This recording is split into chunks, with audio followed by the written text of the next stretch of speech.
আজকে দিনাজপুর টিম দুর্দান্ত খেলেছে। সাগর আপনি গতকালকে দেখেছিলাম আপনি দিনাজপুর টিমকে আপনি কিন্তু ফুল দিয়ে বরণ করে নিয়েছেন, তো এই বিষয়ে এবং আজকের খেলা বিষয়ে একটু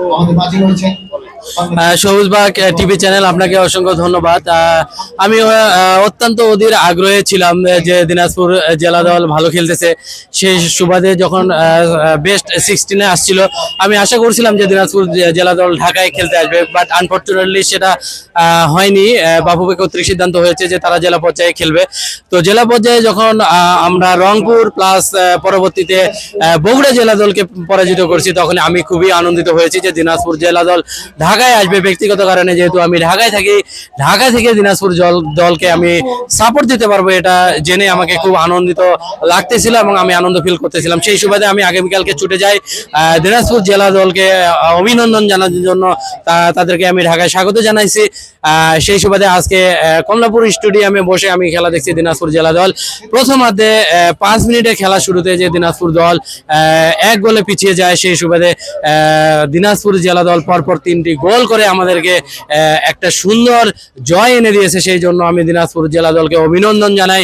দিনাজপুর জনগণকে আমি ধন্যবাদ জানাই যে তারা সুন্দর খেলে আমাদের খেলোয়াড়রা আমাদেরকে একটা জয় উপহার দিয়েছে।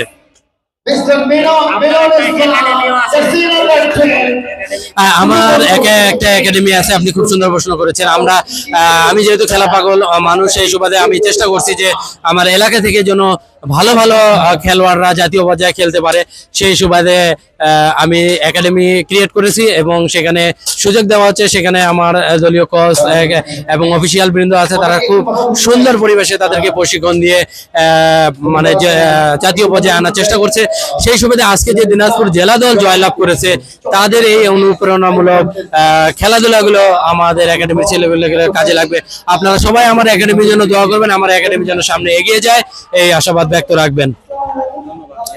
আপনাকে অসংখ্য ধন্যবাদ, আপনার টিভি চ্যানেলকে অসংখ্য ধন্যবাদ, কেননা আপনি দূর দূরান্ত থেকে ছুটে এসে আমাদের খেলাগুলো লাইভ সম্প্রচার করে গ্রামগঞ্জের সব পর্যায়ে আপনি ছড়িয়ে দেন। আপনাকে অসংখ্য ধন্যবাদ।